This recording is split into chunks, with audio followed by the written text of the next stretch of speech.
We're snorting cap rates and shooting up cash flow here at Deal Junkies.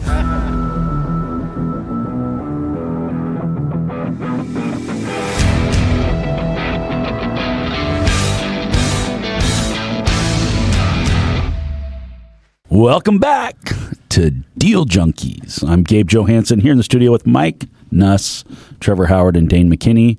We are going to talk about, I don't know what we're going to talk about. Some deals, and then Dane wants to talk about New York, and Mike wants to talk about economics. World event, sort of. For the record, I don't Dane met an old Ukrainian man who changed his life. You did? That's at the event we sent him to. Your summaries are like Apple's text summaries of events. What event did you send him to? I don't know when it was. Me neither. I heard there was going to be money there, though. There were private lenders. Was it a good event? A family office event or something? No, it was Apple. I was good. I liked it. You went to an Apple event? Yeah. American Association of Private Lenders. Oh. Apple. Why would you go there? To meet people with lots of money, because Trevor said I should go there. And then Sean was like, some people will have money. And then they were right. Some people had money. I also thought that some people would have money. If you're a private lender, you better have some money. So you're flying and signing up for things to get in rooms with people that have money?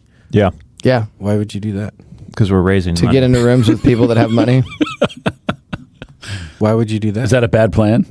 I need más dinero. So are you saying He's got to pay me back. To buy real estate, it is good to be comfortable talking to people who have money about money, specifically about them giving you control of their money. Yeah, I mean, if I'm you're a good doing that steward deal of type. capital. Yeah, I can do better with your money than you can, even though you're in the money business. Mm-hmm. That's what they want. Mm-hmm. That is ultimately what they want. Is they want you to prove that they're better with their money than they are.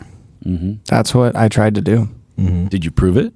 I think to a couple of them. All right. Yeah, it's a numbers game, but it is a numbers game, and those numbers grow like the longer. I remember I was talking to, because I have a couple couples now that have 401ks and IRAs, and they started small, and then they just we keep feeding them into your deals. And now between the two of those two couples, I think I have, what's been clear to me in this syndication is that a debt fund structure is better for them and easier for me. And so we're going to roll their capital out of projects and into a debt fund.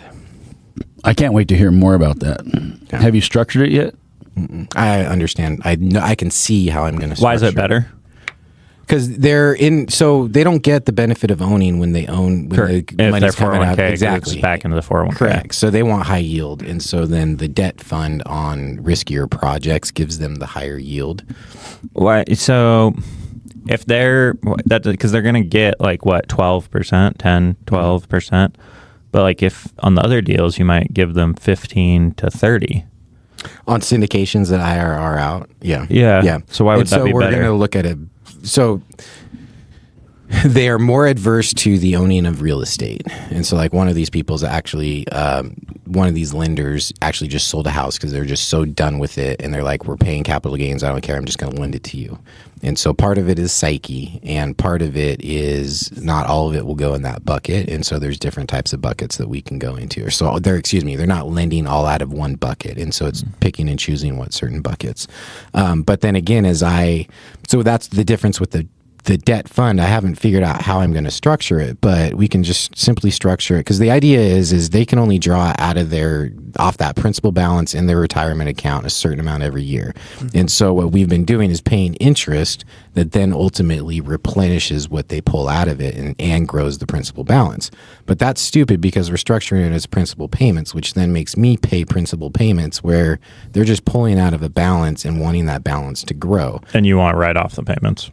Yeah, which is fine, but there's different ways to do that. And so instead of just doing a set interest rate, now we can do an interest rate plus we can do participation loans. So there's a way to force more income in there. And then it can, again, change me from being less of a flipper and a developer into a finance manager, right? And so if you think about where my role is going is less in the day-to-day on the development company side. So the more I build out my team, the more disconnected I get from those projects, which puts me more on the finance side. And so this type of structure creates that level of separation and ease for them. They're not having to do a bunch of loan docs and deeds and all that. But then I can juice their returns in that arena. But you're right, there's value add syndications that can happen. But the bigger thing of it is now that capital is in one big stack in one big form that then gives me different level of control over. It gives flexibility. Yeah, rather than a single deal. Yeah. Are you going to do separate tranches that offer a different return based on what type of projects you put the money into? Yeah, like that's once you start thinking about it is you get to grow it, right? So you can essentially, I can start it with this pool of fund of capital with this essential targeted goal. And if we do well, like I can now raise more capital based on the more projects that grow.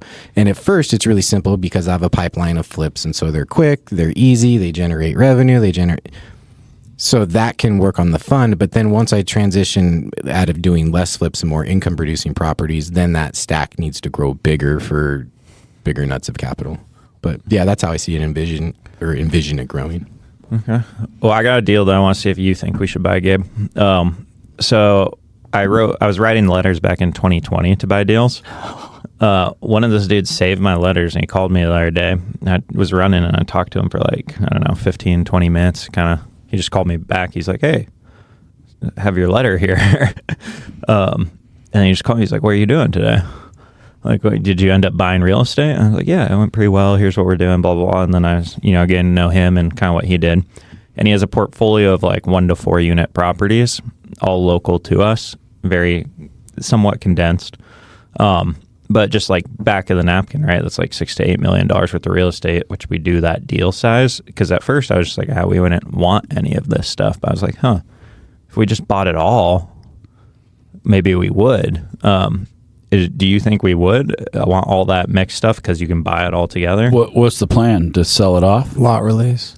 I don't know yet because I don't have all the details on it. So we're going to meet with him and kind of see. Because he basically, his thing was I need to start getting rid of some of this because I want some capital to enjoy. But I also don't want to, lose all my cash flow type of thing. I'm like, okay, we can come up with a solution ideally that works for you and get you everything you want. But I just didn't know if we want that product. At first, I was just oh, we wouldn't even want any of this stuff. If he was selling off onesie twosies, we wouldn't. But I'm we could probably just buy it all. Yeah, my takeaway is, we wouldn't buy a fourplex today because I just don't think the numbers work. But to buy a portfolio of them, if you're buying it at apartment pricing, if you're underwriting it to our model and it works on a package and you can sell them off with lot releases or deed releases. Or refi it later. Because I'm assuming it's the same deal where it's low rents, he's just owned it for a while type of thing. Yeah, it's stuff we can manage. It's in our zone. It's what we can. If this were, 3-hour drive away, I'd probably say no. If it's in our backyard, sure. Yeah. So I look at it as perfect for you guys because especially if you can buy it at an apartment price, because you can leverage it at a 1 to 4 price. Yeah. And so you can get better leverage on it. And we've got the team in place to help find all the financing and the brokerage and everything to move. How many units is it total? 25 or 26 or something like that.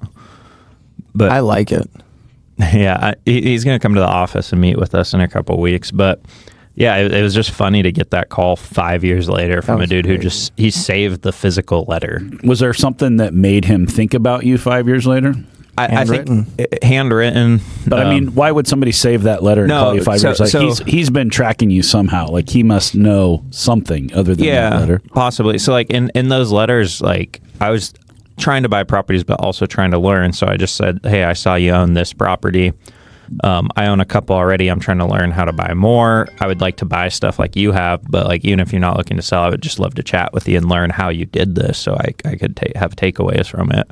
So he called me back. He's like, did you end up buying any real estate? I was like, oh yeah, we develop apartments and buy apartments. Kind of here's what we do. And then I was like, so what do you I'd never talked to him before. So I got to know what he did and how he built his portfolio. He'd been investing for 40 years. And doing all this stuff, so it's cool to hear. We should those dudes would be cool to bring on the podcast because then average person can see how much money you can make If from you doing just slow. buy, Yeah, like a deal every other year, even for that long. Like you will be very wealthy. He's the millionaire next door that none of us want to be. I think my favorite part. Did it the easy way. No, he just isn't using it. He left Trevor a voicemail, and Trevor, no context, sends it to me, and I'm just listening to it. And he says, At the end, he's like, I gotta go take a nap in 5 minutes. He says, hey, sorry I missed you. We'll probably talk tomorrow. It was like 5 1 in the o'clock. afternoon. No, it wasn't. Oh, it was maybe It was later. like in the 5 day. o'clock. He was like, yeah, I'll be asleep. I gotta go take a nap. Yeah. I call him back. He wasn't napping. Yeah. That was funny. No, I like that deal. And those guys there's a ton of guys like that just own 1 to 4 years. Yeah, I think we should made start a really good living. Yeah, like we could be a good exit for a lot of those portfolios because for them, it's a pain to go sell all of that individually. I'm like, we could just solve the problem and we could buy some of them. We could sell or carry some of them or do whatever to meet his goals type of thing. As long as we can make money on it still, which on a lot of those, I think we could. Yeah, I like it. Okay. I just didn't know if it was too small, kind of like for us. But In the wrong area or just, This guy putting his nose up to 24 units. well, just because it's small. pieced out, so there's more headache. Yeah, 5 years ago when I sent you this letter, I didn't know how to buy a fourplex, and now I don't want your whole portfolio. Now I don't want your It's too small. Now I'm contemplating whether you're worth me or not. There's a lot of cooks in the kitchen. Yeah, like you said, like someone would think, well, a fourplex doesn't have enough. But you guys have 4 cooks to pay. Yeah. Yeah, 5, Yeah. 4 cooks. Plus the whole team. Yeah. So, to give you an update too, this is kind of interesting. On the deal we're buying, we're doing the leveraged buyout seller contribution on that 20 unit. Tell us what that means. So essentially, these sellers are breaking apart. One of them's doing a 1031. The others want to continue to own the deal, but they don't know how to operate real estate. This is our deal on the coast.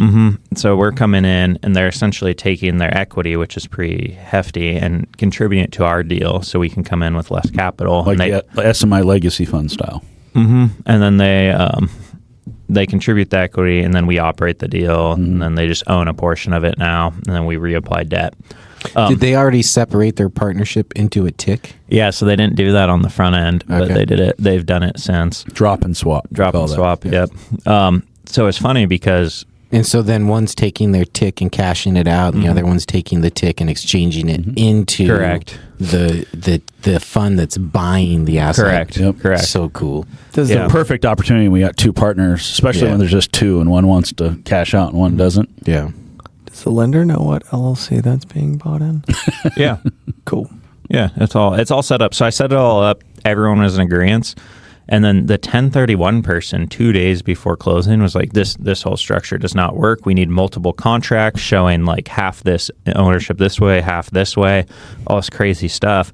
And then the lender's like, that doesn't make any sense. You're trying to call it a 1.84 purchase or something. It's like a $3 million purchase. And then me and Dane hop on with the 1031 people. Is it even really a purchase? No, it's a contribution. It's a partial sale, partial contribution, I believe, technically. But like, so they're trying to do this weird thing, and we had it all set up on the front end because it just goes to the closing statement, right? And it shows 2 line items. One is the contribution, one is their 1031. So like they're covered, and they're like, no, that doesn't work. And me and Dane hop on with them, and she starts explaining it to us, and we don't know 1031s as well as the 1031 person. Trevor and I are just like looking at each other. Like, I don't understand this, but like we can't, but we don't do 1031s for a living. So how are we going to argue this? Yeah. But so we're trying to figure it all out. And then we bring in another attorney, and then 40 grand later, probably between like 3 attorneys working on this, we go back to the same exact structure that we started with. And actually it works. So that was lo and behold. Yeah. Lo and behold. Trevor and I were like, dude, that doesn't make any sense. Why would it work like that? Every time this happens on a normal sale, if they're cashing out or 1031ing, like that's how it does. That's like what it does. It's just line items on your closing statement. It's documented, and you can see where the money's going. You know where Good. the money's going. That's all. Well, and even in a tick, like you have one closing statement and you just take 80% or 20, whatever your ownership is, and divide everything by that amount. Yeah. So it ended up taking 2 months longer. Yeah. And then like 40 grand in attorney fees to do the same exact thing that we started with. And I think that's literally just attorneys just trying to rack up fees, which is crazy. This deal started I remember because the first time we talked about it was fresh out of a massage that I was getting in Hawaii. It was great. Not that, I don't know why I keep talking about that. Fresh out of a massage. It just happened that we negotiated the same 2 deals in the deal we just closed and this one in Hawaii. But that was so stinking long ago, and it should not have. Was that lender, you think? Like the lender? Part of it's like a very tertiary coastal market. So like finding a lender is part of the problem because and then getting the terms you want to, because there was other lenders, but the terms didn't make any sense. Yeah. And then we got a lender where it's like, yeah, this works. It's not the exact debt we wanted, but it still makes sense. Mm-hmm. And then 2 days before closing, the attorney's like, we got to change this whole deal. And we're like, yeah, we'll give you whatever you need. Like, we're working together in a partnership here, so sure, but like, it has to be acceptable to the lender and like everything. And then it was just crazy because I'm just like, I step back and I'm just letting the attorneys do it all and witness it. And then it just goes back to the same exact spot 2 months later. Well, you kind of nailed it, which is you're not as well versed on the 1031, so you don't know your audience well enough to, how do you fight back, right? How do you be an advocate for what you tried to structure? And so ultimately you had to let them figure it out. Yeah, because she's telling me like, no, this, and this. I'm like, I don't know 1031s well enough. You do this all day, so I believe you. Mm-hmm. But it turns out they were wrong. Yeah. Well, and then I was like, yeah. So when you're talking about professionals and whatnot and like just send it to them, it's like ChatGPT actually knew better than that attorney on what could be done. Yeah. Well, and we had both thought about it enough to like push back and be like, well, no, this is how it should work, right? Like, it's going to just split up on the closing statement. She was like, no, it's 2 separate purchases. It's like, so we're going to tell the lender that we're going to get a $2 million loan for a $1.4 million purchase price. And the lender's you think they're going to be cool with that one? Nope. She was like, I don't know what they're going to need, but that's what I need. We're like, what are you talking about? Dense. Yeah. We won't name names. Okay. But yeah, I mean, there's a lot of confusion around that whole thing because it's, is there a PSA? Is it a purchase? Is it not a purchase? Mm-hmm. Where does the money flow? Like, it's not something that everybody's doing every day, and so you have to. It's a mind, meld. Yeah, but half the deal is just thinking through it. Yeah. But after you do it once, then it's easy on the next I did it here on this office building where it's very similar. It was kind of a contribution, but he did a drop and swap out of an LLC. There was 2 partners. One owned 75%, one owned 25%. The 75% wanted the money, 25% wanted to stay in. Mm-hmm. I wanted to use that equity as my down payment. We had to go through a million lenders to get to somebody who could understand what we're trying to do. And then he had to drop out into a different LLC. Ultimately, it's like he bought it from himself. I was going to say, didn't he 1031? But he didn't warehouse it. Basically, the way the accountants came up with it was like the same address shows up on his tax return every year. Mm-hmm. So he still owns 25% of this address. Yeah. We close, he still owns 25% of this address. Like, it's not super clean, but if the IRS ever asks, it's like I'm still the same ownership in the same deal in the same address. Yeah. And so there's some stuff that just isn't super clean that an accountant would have to just understand how to operate through if the IRS started asking questions on it. Mm-hmm. Do you feel like you even know how to speak to accountants? No, not really. No, I don't know. I get lost in that. So every email goes into chat. We've had the same CPA now for essentially 10 years outside of the time I was with the other one. And I feel like I'm getting better. Like I understand outside and inside basis now. Like all Explain that stuff. So, for example, like where I'm wrapping up a partnership, and it's a partnership that it was a bad deal. COVID fucked it. Marijuana industry fucked it. We tried to flip a house to make up for a loss on that. We ended up losing money on the flip, and so now this LLC owns one asset. It owes more than what it's worth, and so that LLC has to write a check at closing. And so what I'm trying to structure is, okay, how do I go and buy the membership units of that LLC in order to, because that LLC isn't funded to write a check to wipe out all the debt. Oh, so you're going to buy out, so then you bring not cash even in, that. So and then just lose that cash. Yeah, so I own it in 50% of it in a partnership, and then we have a partner for 50%. And so those 2 entities have a capital account of like $293 each. So their outside basis is $580,000. but the debt on it's over 700. And so I'm buying it for the debt, right? And so what I'm buying is greater than their basis. And so there's actually a gain. Yeah. So it's an asset. It's an over-leveraged asset with a loss, but unless they write a check, and you don't want them to write the check, so you're trying they can. It's just no one's figuring. I'm the only one figuring it out, and so my solution is to it. Well, because there's lenders on it, there's private debt. I'm going to move them to another project. Like there's a out for me where I can bring liquidity to it, reborrow the money, and so then what that creates is a gain for them, and then I get 25% of that gain, but then I get 100% of the loss. Yeah, once you're gone. Yeah, so but that's the difference between outside basis and inside basis. Can't you just do a contribution instead? Yeah, we can. Yeah. But then that means everyone has to make a contribution. Well, can't you just make 100% of the contribution and then Surplus contribution. I'm not trying to solve other people's problems at this point. I'm just trying to get out of a partnership and keep myself going. Yeah. That might solve your problem. But I mean, Just write a check. Yeah, it does. It does. Yeah. So that's how I fucking look at problems is like, how do we throw just some liquidity at it to move and just move beyond? That's not how Trevor and I look at problems. We look at it a different way. How do you look at problems? That's how I've solved a lot of problems. That's true. Trevor told me to lay off the nicotine, then he just whips out 5 Zen packages out of Nicotine's his really bad for you. You shouldn't do it. I shouldn't do it.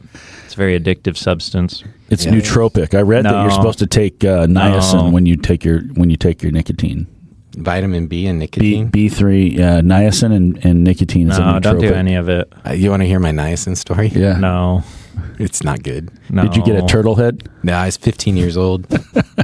Because I violated the drug and alcohol contract you sign as an athlete. Everyone on the team violated it. I was the one that got caught. 15? No, I smoked marijuana, and so because of that, No, I didn't do drugs. I smoked marijuana. like every once in a while, as a high school, like who didn't, right? I didn't. And so then I had to take a. Gabe didn't. Dane didn't. Well, you're the one who did here. So then you have to take a test, a drug test, but niacin washes it out. At least I was told that niacin washes that out of your system because instead, it stays in your system for 30 days. And so I stayed home from school and took a whole bunch of niacin. Ooh. Your skin burns. Oh, yeah. Your whole, my body was Shortness on of fire. breath. Oh, You turn red. it was not. Isn't niacin like a vitamin? Yeah. B3. Oh. Mike, since Vitamin B. you're Make- sharing a story, I'll You can share get a story. non-flushing niacin, but flushing is supposed to be good for you.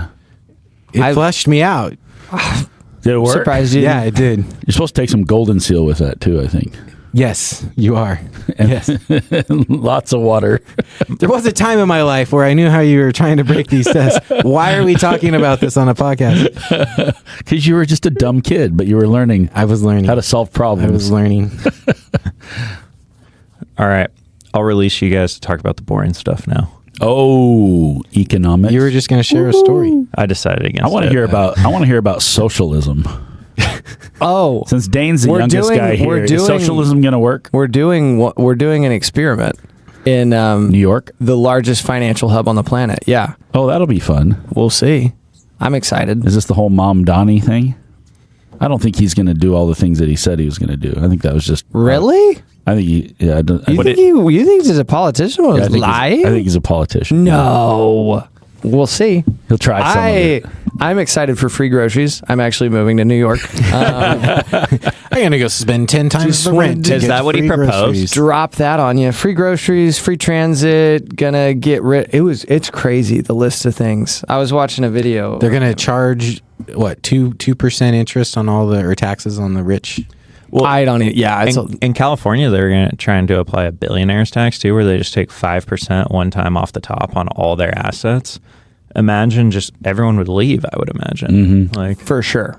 yeah, and then they would have Scare 'em all away. and they pay Yeah. like an exorbitant amount of the tax for the state. Already. Yeah. They're providing employment. They own the buildings, property tax. Yeah. So what is the deal there? Like they just want people are just proposing that because the public wants to hear that. It's people who care about the people. Yeah. They want everybody to do really well, even if they don't work to do well, and they don't understand how math works.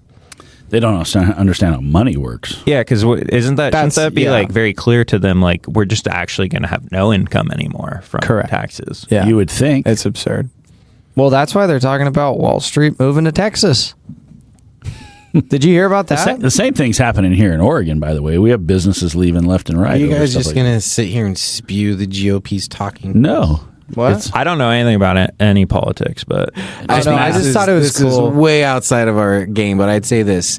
California has been the by far highest tax state out of the entire nation for a very long time. It has by far had the largest out-migration of any state. It is still by far the largest economy in our nation.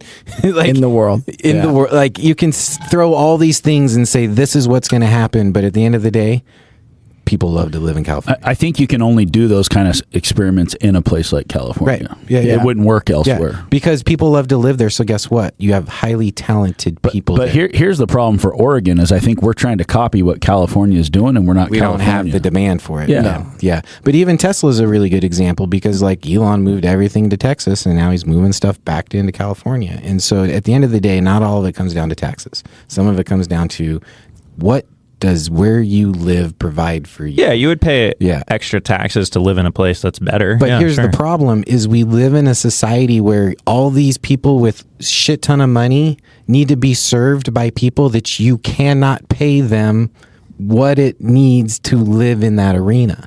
And so then what do you need? You need to figure out a way to provide for those people that are going to serve that level of wealth. And it's more magnified in California because why? You have the wealthiest of wealthy living in California.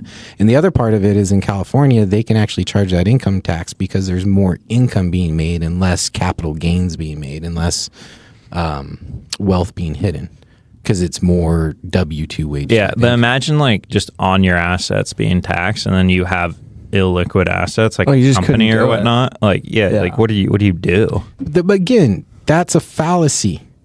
You think that all these billionaires have illiquid assets? I think if they were taxed at 5% of their net worth, yes, there would be a massive I struggle. think one for- misnomer is that we think there's lots and lots of billionaires, and there's really not that many. No.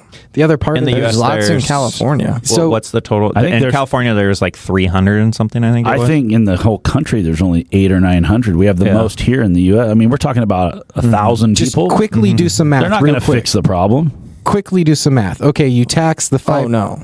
Sorry. You tax the 5% billionaire. We're talking about their liquidity, which is say they get 50% leverage. Okay, you're taxing 2.5%. No. The total asset, Total asset. not yeah. the liquidity. You're the wealth. You're talking Yeah, about net the worth. net value of Yeah. the No, assets. asset base. Like, yeah, like so not accounting for debt is my understanding.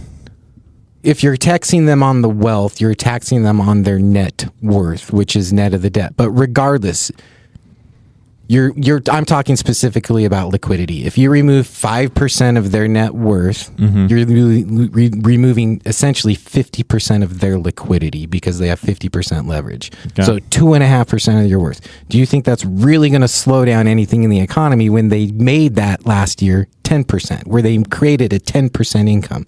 So if you're saying, so if you look at it from that aspect, you're talking about liquidity. You are affecting liquidity. It's not that they can't come up with it. It's not that they can't afford it.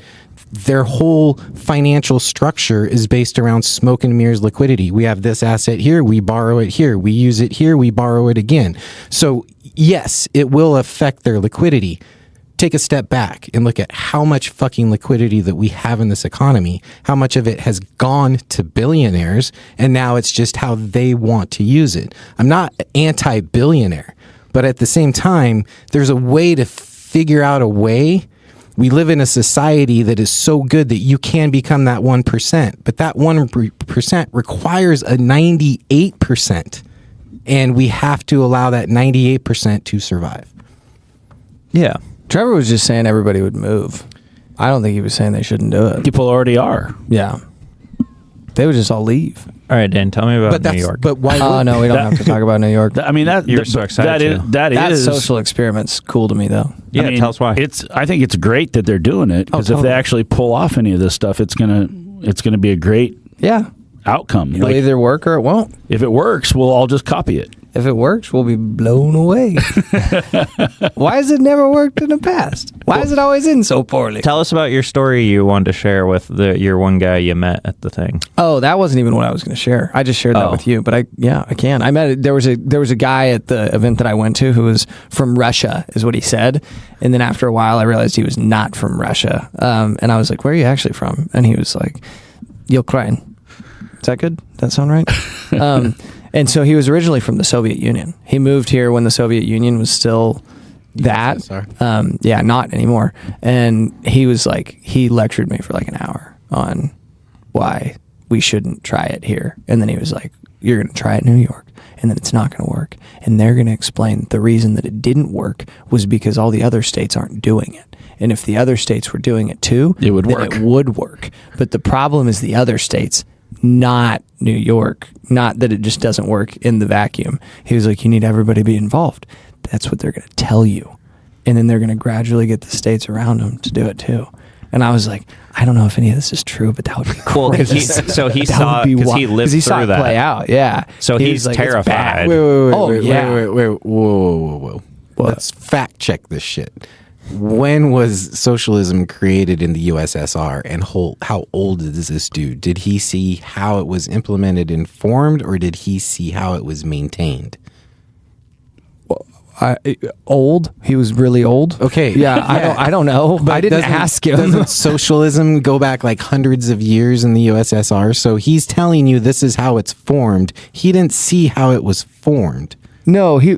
No. He was saying here's what happens, and then he was saying here's what I think is going to happen here, and I think he could read. I mean, I don't know. I don't. You can read, you know. I don't know. I think you have. How do any of us know about how it plays out? Because we all have to read about it. Sure. I mean, we haven't. Nobody's alive, and there's how many countries right now are socialists? 3. Well, we were in Sweden and Norway. They're socialist. So why are so many kind of socialists? And they're democratic socialists. So why are people so afraid that America is going to go become socialist? Well, he was afraid because he was from a socialist country where a lot of people around him were. My argument is we already are being unwell. Absolutely, capitalism isn't real. No, I mean we have a form of capitalism. It's not true free market capitalism. There's no one free market in this entire nation or globe. Except Argentina might be getting close. Free market? Yeah. You think so? What? Argentina? No. I was just laughing at his joke. Oh, I was going to say I don't think so, but I don't know for sure. Okay. Trevor, do you know for sure? I don't know anything about anything like this anywhere in the world. No, everything. There is no. I just try to buy real estate. Trevor gets so frustrated. That's quite a quote. The world has monetized so much debt that there's nothing free. There's no free market. Every market is influenced. The world has monetized. Oh, I just thought it was because they took all our money to build roads and stuff. No, I just mean but they don't even do that very good. Just name an industry, and there will be a way that industry is manipulated.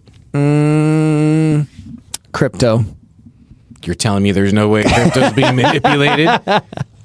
I'm teasing. No, I think it definitely When you're is. President of the largest country and the largest economy in the nation, corn in the world, record amount of crypto gains in one day. That's manipulation at its finest. Real estate, highly manipulated. Food, highly manipulated. Energy, highly manipulated. Land. Gabe, think of something. Land. Value of Rolexes, watches. Highly manipulated. No, it's not. There's no free market in Rolex, or there's no manipulation in Rolexes. You know what I did hear about though? There's a lot of manipulation in cars. Yeah. So in China, the cars are way cheaper, but apparently it's because they subsidize the costs of building those vehicles, and so that their cars are cheaper, and with the end goal of getting us to let China import cars to. I don't think there's going to be any way US. around that. That company BYD, they're like the largest automaker in the world now. They're building a plant right now in China. Yeah. The plant itself is larger than the city of San Francisco. What? Yes. You're lying. The area footage of the plant is San larger than the Francisco city of isn't San that Francisco. big. It's big for a car plant. It felt pretty big fact last that time I was there. You can build a plant the big as a city in that country. Like that just tells you how big their country. Yeah. So That's wild. We will be driving Chinese cars. No, we can't. It's coming. No, we can't. We'll talk about it off air why we can't. I just want to make But it clear. we can't do it. I just want to make it clear. I'm not a socialist, by the way. You're a communist. Yes. I'm definitely That's not a much better. communist. I don't- But Trevor, what's the difference? there's not a lot of I don't difference know. between 5 billionaires and one oligarch. There's not that far away from Well, those. I've heard our government to be described as, instead of we all say that we're capitalists, but we're really a corporate oligarchy. That's that really, when you think about it, Yeah. when we complain about billionaires, we want to tell people that it's these rich folks that are making them have to live under the thumb. It's really not the 1,000 billionaires in the U.S. that are doing that. It's the corporations. It's we have $4 trillion companies now. Think about how much influence you have when you control a $4 trillion company. Yeah. The Intels, the Apples. There is so much power at that level. Like, forget about the billionaire. That's small potato compared billionaires, to these companies. They're the face of the corporate oligarch. That's exactly essentially what I'm. Then yeah. So essentially, but the billionaires become puppets. Well, yeah. I don't know. This is. You don't think they become puppets? Who, what? Chamath on the All In podcast is the biggest example. Yeah, I saw your of billionaires. Facebook What are you post talking on about? that. Wait. Say, I don't think it's I think that's I think that's an insane notion. And That a billionaire's a puppet? Yeah, what? Why? How would that be? I think that the main difference is the fact that the issue with oligarchies is that it was based off noblemen. It was people who were just born into it. The reason that this works is because it's a meritocracy. The goal of an economy is that the smartest people are making the decisions, and they're never going to be right 100% of the time. But at least you don't have the ding dong that was inbreeding in a family for 400 years, leading the country. That's the main difference. Very fair and clear and high quality distinction that you made there. However, the power difference between the two is very minimal. The difference of power. I don't care about that at all. How the Somebody power is was always going to created. have Yeah, power. yeah. And I'm that's- just glad it's not Kim Jong-un. I'm glad that it's the guy who got a 1600 on his SAT and graduated from not Harvard, from a better school than that. I'm not a super fan of Harvard right now. And that is the exact reason why corporate oligarchy is better than a dictatorship, communism, and socialism. You is can because call the it way whatever you want. They both have a significant amount of concentrated power and wealth. Yeah. One of them, you can come through what we feel is like a free market process, pull your bootstrings up. You can go from nothing to something like Jamie Dimon, which is absolutely true. You can do that in the corporate oligarch, which you cannot do in you're born into the. Yeah, Yeah. that's the main difference. Yeah. And if you can call it a corporate oligarchy, but you're just relabeling capitalism because it's got scaled so big. Except it's not free market capitalism. Well, it's never. I mean, nothing's that- ever been free market capitalism. You're just saying that the problem now is the scale of it. so used to, if you looked at a town of 1,000 people, somebody in that town of 1,000 people was the oligarch, and now the issue is that the best oligarch. And it's like, yeah, I love that Walmart did that. They can be the oligarchs if they want to. You want to know why? Because Walmart has the cheapest products on the planet. They have all of the cheapest groceries. And so they go into a town, and now the town of 1,000 people can't support the local grocer because Walmart goes in and they can just take a loss for 5 years, run company out of business. Yeah, okay. That's a net benefit. It's cheaper. The groceries are cheaper. Correct. And the scale of it is the reason that we're having stupid little arguments over the entitlement. Like the government shutdown. The reason it gets to the scale of it is because of what we've created and the monetizing of debt exponentially blew up the size of the scale. For the corporations. Correct. Yeah. But who cares? Because the everyday person that is not arguing on both sides of Facebook that are allowing all that to happen, when we're still ignoring the arguments that we're making, are ignoring the fact that there is plenty to make this world go around. And anyways. Oh, wow. Mic drop. I think the solution is just don't go on Facebook. Well, yeah, I mean, I'm just saying quality of life has drastically increased. Correct. The issue Absolutely. right now is we are far too comfortable. Yeah. Right? Like that. Yeah. The issue is not that we don't have cheap enough growth. Everybody can eat. Like, it's not even that. It's that we've gotten so much more comfortable so fast. Yeah. Like if you our look brains at, aren't made for No, it. if you look at our great grandparents to how they lived compared to how our children live, there's such a lifestyle change that we can't now all agree on fundamental principles, because the principles of back in the day at a much smaller scale of how big our cities were, how dense our cities were, how much wealth we had, what kind of jobs you needed to fulfill that nuclear family versus what technology and the monetization of debt have done to our level of comfort, that now our principles are different. And so then we struggle arguing over something like a small wealth tax. Yeah. Because principled based on 100 years ago. It's insane that somebody could have that much money. And it's like, hey, principled based on 100 years ago, you have an iPhone and lots of food, but you can buy bread for 40 cents and live for a week. 100 years ago, you also did not have the gap that you've had now, which is 100 years ago, if you had a large wealth tax, that's going to slow down the growth significantly back then. Who cares? What do you mean, The who cares? bottom tier of society right now is above where the top 75% were 100 years ago.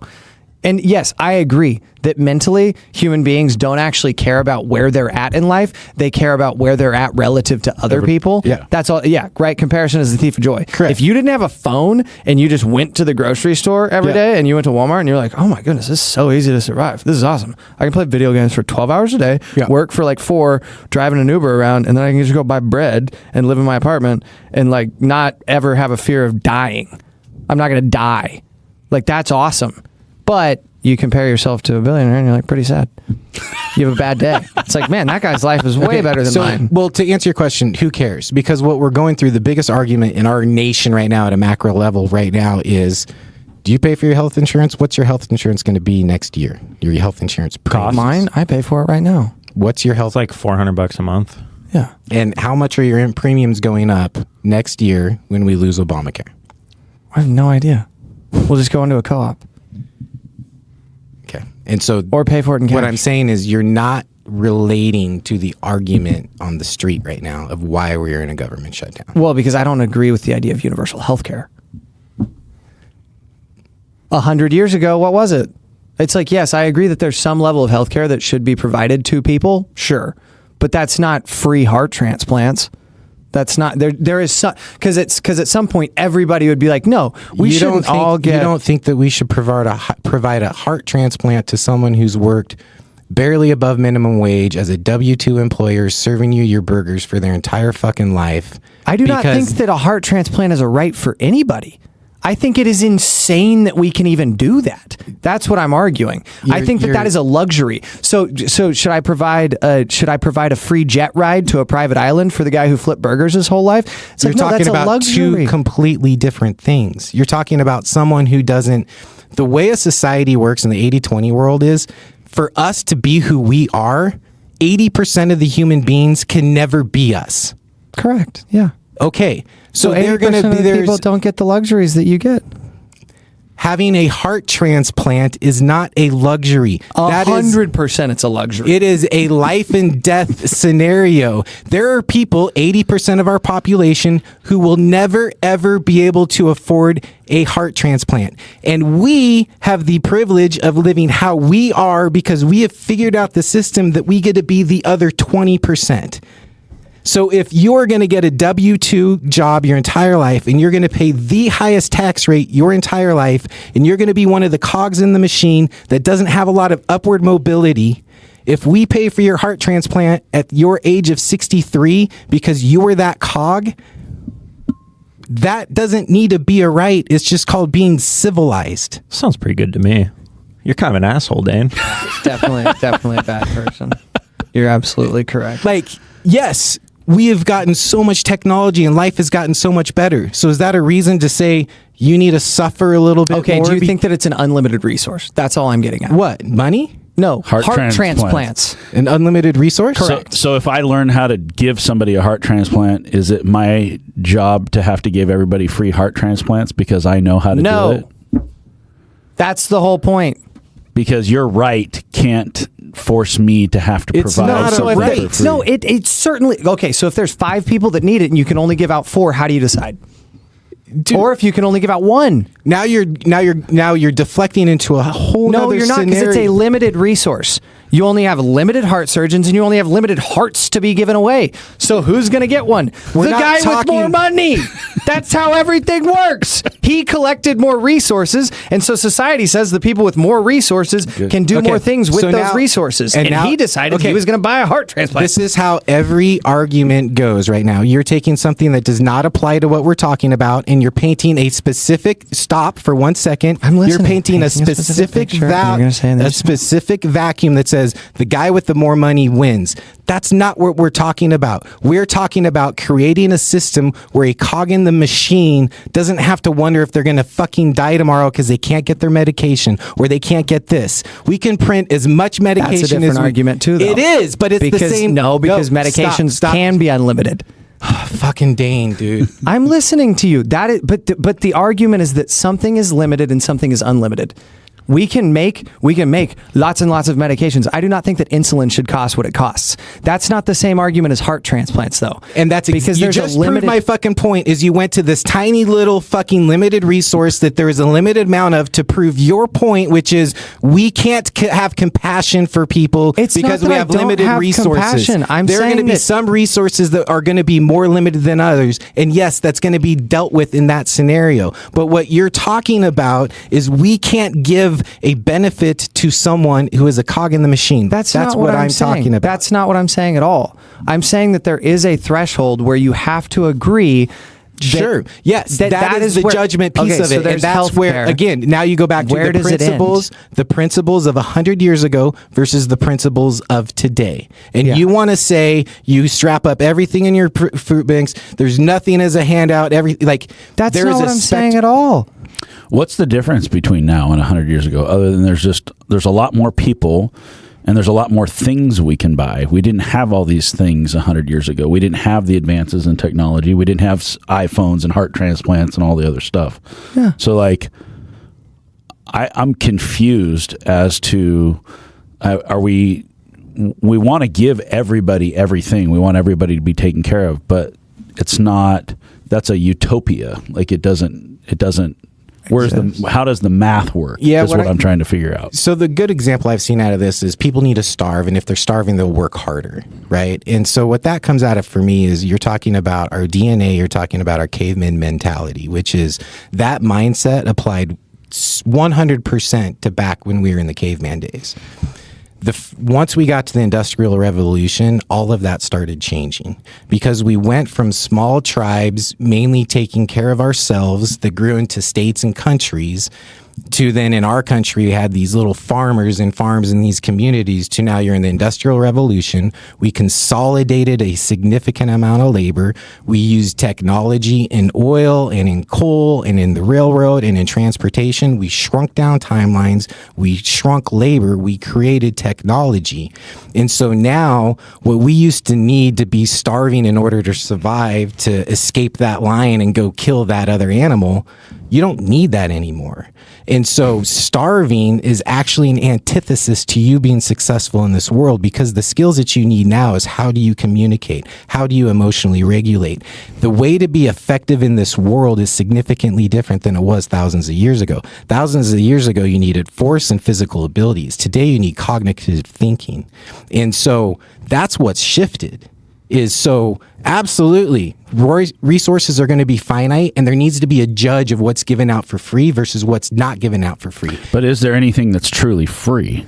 Is what I'm getting at. Somebody's paying, right?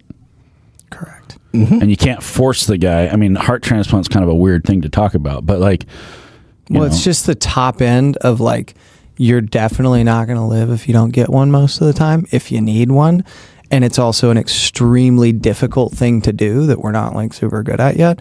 And there's a very short list of people who can do it. Right. And so that's why it's that's the example in the medical. Because 100 years ago, if you need a heart transplant, you just died. You just died. It's the what gives you the severe right hypothetical. now to be able to do that? That's all that I'm saying, is that it's clearly something that is finite. And so when you say should that guy get it for free, I'm not saying no. If there's an extra heart lying around and there's a heart surgeon that's not working that day, yeah, I think that yes, I totally agree. I think that somehow we should find a way to, as a society, pay for that, but we haven't yet. And that's not our issue. Our issue isn't that we have too many hearts and too many heart surgeons that just aren't doing anything because they don't want to help people. I would argue that most heart surgeons generally got into it because they want to help people. And so if there were a way where we could facilitate that, then we would. But right now, it's not something that we can do. And so in the future, No, stop, right in the past, we couldn't. We can do it. We choose not to do it. No, I don't. So again, you're using an extreme hypothetical to prove your point. What's happened is, as humans, we've chosen not to figure it out. We've chosen to argue over little things. I think part of the problem is... I think that's extremely disingenuous towards the world of healthcare. I do not think that the people that are in that field are greedy. I think they're in it because they want to help people. And I think that if there were an easy way to solve it, we would have already solved it. I think part of the problem... And so if we're the problem, then why haven't other countries done it? I think we're all hoping that we pay our taxes and the government solves the problem. And I just feel like my dollars are better spent than the dollars I give to the government. And the decisions they make with my money are not as good as the decisions I make. I think the four of us could figure out easier how to get somebody a heart than if we gave it to some government program to pay for somebody to get a heart. That's all I'm saying. I just don't feel like... But that literally just solves the point that I just made, which is we've chosen not to figure it out. We can't. Well, we have the wealth. We can. Think of all the nonprofits. I believe in volunteerism. So I think that there is compassion. I believe there are people. I mean, I'm not a billionaire, but I make good money and I give away a lot of money and I help a lot of people. And I go to the places where I think they're doing the best work and I give back to my community. And that's the way that I make a difference. And so there are a lot of people out there that don't have the extra money to do that. It's one of the reasons I want to make more money.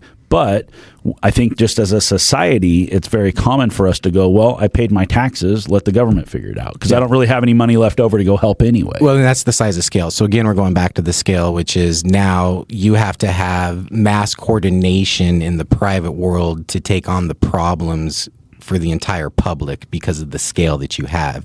And at the end of the day, when you have individuals making those decisions in the private world, it's the probability is less that you're going to have enough power of that mind gravitating to one thing to solve that one power or problem. And so there are certain issues where you have to have public money go first in order for private money to come behind. But what we're arguing over is judgment. The government shutdown is a really good example, is because what they're arguing over is a continuing resolution.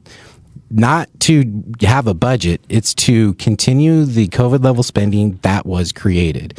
On the Democrat side, on the entitlement side, they expanded entitlements. The judgment of who deserves these things, right? Essentially, we said this amount of our population deserves these type of entitlements. We're going to expand that during COVID, but now that we allowed it, we don't want you to take that away. So we want you to continue the size of the budget so we can continue these problems or these programs. We want our spending high so we can do these programs. On the Republican side, we want to continue the level of the budget so we can take it out of this expansion of these benefits and move it over to defense. So we can have a larger defense budget and then we can appropriate funds the way that we want. Allocation. But at the end of the day, we are all right, which it is too much government spending, and that's what we're arguing over. Waste. My favorite part of this podcast is when Dane and Mike argue. It's awesome. That was fun. I enjoyed that very much. I love it when we argue because I get fully entrenched in the conversation. If I were to have to guess, I would say the two of you are on opposite sides of the political spectrum. Well, we see it differently. Like you want to look at the. I don't believe that we have finite resources when it comes to power, food, clothes, and shelter. Now, that's not what we were talking about. No, you want to use the hypothetical of heart surgery, which is about as finite as it gets. And then you want to use that vacuum of a finite heart surgery and argue it against food, shelter, and clothing. No, that's not what I said. That's not what I said at all. And that's not what I was alluding to. I was saying there was a threshold where you agree that healthure does not go to everybody. And you're using that hypothetical to argue your point. It's not a hypothetical. It's a very real thing. That's a very real issue. You're using that to vacuum to argue your point, which then... No, I'm using the vacuum to say there is a line. And so then we have to decide where the line is. Mm-hmm. And is it at cold medicine? Is it aspirin? Or is it heart surgery? And it's like, well, no, it's probably somewhere in between there. Yeah. That's all I was saying. So yes, I'm saying there's going to be lots of cogs in the wheel as you describe them, which is a very dehumanizing way to refer to people, by the way.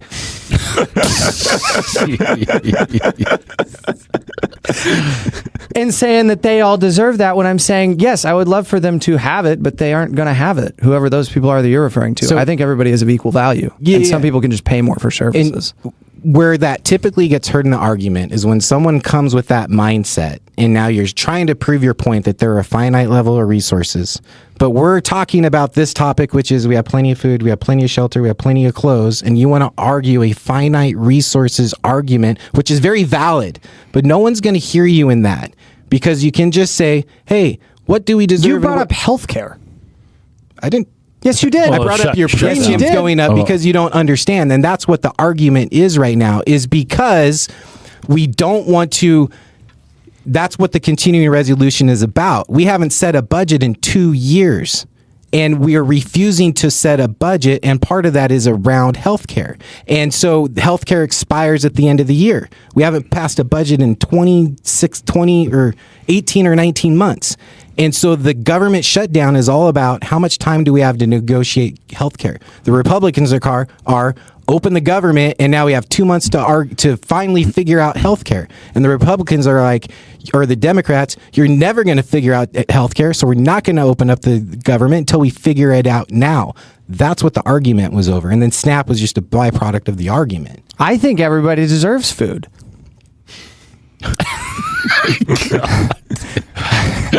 Do you not? I thought we were going to argue about that too. I will say this, as someone with a daughter who I've carried into the hospital who couldn't breathe and started yelling at fucking people to come help me because she can't breathe, who could not get insured under previous healthcare regimes, is highly benefited from the way that our health insurance works now. I know what it's like to have family members that cannot have health insurance. I paid for a life flight from one island in Hawaii to the other as an uninsured person because I could not insure my previously conditioned human being. And I know what it was like to make those fucking payments every single month because we have a system that was very difficult for me to get insurance. Had nothing to do with my money. It had everything to do with their previous conditions. That is fucked up, and that is problematic, and that is what needs to be solved. How much money have we sent to Ukraine and Israel? There you go. Billion. Exactly. Do you think we could use that money to give people heart transplants and better health care? Yeah. It's not about and it's not about whether we can figure it out or not. It's about whether we want to do it or not. It's like our Finding the Money episode. It's all about allocation. So, no, Wow. we need healthcare that allows everyone to have it. And that's not what we had prior to whatever they call Obamacare. We need to make it affordable. It doesn't even need to be affordable. People need to fucking have it. Well, it needs to be affordable as well. I think they have to participate. I think if they don't participate, then a lot more people are going to need heart transplants because they're not going to pay attention to their health. Maybe we should make McDonald's pay for the heart transplants. Can the Ronald McDonald House have a heart transplant? McDonald House. Yeah, why tax the billionaires? Tax McDonald's. So we can't have health care even though we've created a system where someone becomes a billionaire off McDonald's, which then poisons people, but we don't want to give them health care because they make bad decisions even though we market the shit out of McDonald's so it's cheaper and easier and more convenient. So we just ignore that we've created this cog. We ignore that there are cogs in this machine and we just say, you just die. I think the system is built on, one downside to capitalism is if you're focused on making money, you build the system to make money. And if the system suddenly starts making money on cancer, and things like that, you can't solve cancer because now you got to have cancer because that's what creates the money, right? And so there's a problem there. I think whenever you build a society and your balance sheet is based on your population being unhealthy, then you're a system that's going to collapse at some point. I just don't think that works. Like they want to keep us alive, but they don't necessarily want us to be healthy because we need to buy medicine and heart transplants and hamburgers. We're like a big farm. Like we're just cows on a farm. I said this to somebody yesterday in a meeting. I said, if everybody had enough money, how many people would go to work tomorrow? But what's interesting? Like, how does that work? but how many billionaires are forecasting UBI? I don't. Elon's an example of someone who's forecasting UBI. They see it as a necessity. They see it as a byproduct of robotics and AI. But how does that math work? You give everybody a couple grand a month, and everything goes up a couple grand a month. Like you end up in the same spot. No, it goes back to scale. We have so much population, and if we take out all the service level jobs, and no one never needs, because with robotics, and now no one ever needs to do this. Well, what are you going to do with those? If you don't somehow keep those people fat and happy, they become skinny and mean. I feel like I don't know. Fat people do tend to be happy. That's a good point. But I mean, think about it. If you give UBI and now people they know they're going to live and eat. Now you're taking, so I don't like a dystopian world of robotics where I don't think that solves the problem, because then you get rid of purpose. No, I agree with that. Yeah, Bezos came out yesterday and said that we'll all work a 3-day work week because there's more to life than just work, and we'll have AI and robots and everybody for the means of production. We're going to have all these other ways to replace the workers. That's what they say. And somehow that's going to create this place where we don't work as much. And actually, if you think about it, maybe that'll happen long term. But if you think about it, like we don't work as much as we used to. You guys talk about 100 years ago. People worked 6-7 days a week 100 years ago. Now, if we don't get a 3-day weekend, we're pissed off because, everybody wants to work from home and take PTO and do all the other stuff. And people do not work as much as they used to. And we probably don't work. Work used to be very different in terms of hours. Well, that's again, but then you have to look at the deflationary technology component of it. Like, okay, so a realtor in the 1990s fucking worked 100 hours to sell 3 houses. Awesome. You can do that in 3 hours now. Yeah. Because you have the technology to do it. So again, it's productivity. It's the measure of productivity at the end of the day.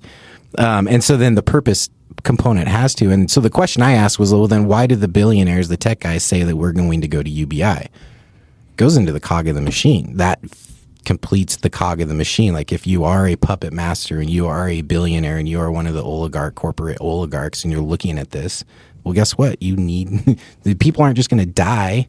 Like, I don't know if you saw the interview with the owner of Palantir, but it's like, you asked him, the question was, should the human race exist? And he really struggled to answer it. That was a weird, I did really struggled to answer it. Because think about it. Now, if you're at that level, you're looking at resources at a different level. People are coming for my resources. That's a scary place to get to when people with the most resources that they can never ever use in how many ever lifetimes are afraid people are coming after the resources. That, I think, is a scary point of where we're getting to. That's why Elon's going to Mars. That's why the fucking, I mean, you want to go full, I'm getting out of here. Let's go full conspiracy. That's why they tore down half of the White House to rebuild a whole new bunker for all the oligarchs. A bunker. I didn't know about that. You didn't know about the ballroom? No, I knew they were doing that. I didn't know it was for a bunker, a billionaire oligarch bunker, though.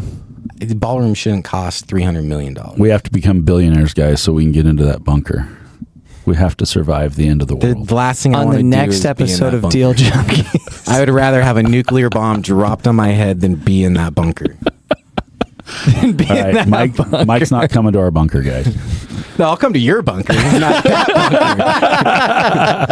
bunker. We ran out of time. And now Trevor's we don't get to talk about the 10-year, unfortunately. Oh, that's okay. It goes up, it goes down. Who cares? It's been lame-ass duck. There's nothing fun with it. But I will say this, to answer your question, why does it matter? So we got our LOI at a 5-year plus 2 on like Thursday at 4 p.m., and it was 363 that day, so we had a 563 on our LOI, and then the next day it went to 379. And so Caleb's like, do we lock? I'm like, no, we're not locking it. 3/8's our ceiling. Just wait. It'll go back down. Or it might go up. No, it went down to under 3.7 this week. Did you lock it? No, because it's going to go back down to 3.6. We've played this game and lost. Yeah, we're probably going to lock. If it doesn't go under 3.6. My thought on that is if the rate works for you, lock it. Well, no, that's the whole thing. It works at 6.1. It is. It's greedy. You're right. It is greedy. Yeah, because your downside risk of not doing the deal. We should probably lock. I mean, it's your risk is you don't know where it's going, and now if you actually have that ceiling, No, of the that deal is not doesn't my work. risk because I know where it's going. No, you don't. Trevor? You should trade bonds if you know where it's going. Mike, They I just trade bonds. I have to say, if you need a heart transplant, we'll help you get one. We'll I'll help you fund pay it for you. The private market will solve that problem. If you keep arguing with Dane, you're probably going to need one sooner than later, though. So you need to calm down a little bit. My blood pressure did not even go up. You Wasn't guys- one F-bomb My dropped. blood pressure went down. I didn't It slam the honestly table at all. relaxed me to do that. I'm glad you guys didn't punch each other. My cortisol. You guys have grown. You've come a long ways. He's still wrong though, but that's okay. I'm always wrong, Mike. That's the No, whole your point. your vacuum is a very good example to piss a lot of people off. That was my goal. That was my goal. He's the Chamath of Deal Junkies. God, I love that guy, and I really struggle with him right now. I've never listened to that guy before. Well, Deal Junkies, we apologize for this episode. Mike You know, that was the Mike, best what? episode Mike ever. and Dane wanted to argue for a while. Some people love that. We apologize to Chad. Chad doesn't love it Yeah, when you guys argue. It Chad makes him, does it gets not him like stressed it. out. All right, guys, we love you. Please share us with one of your friends, and we will see you next time.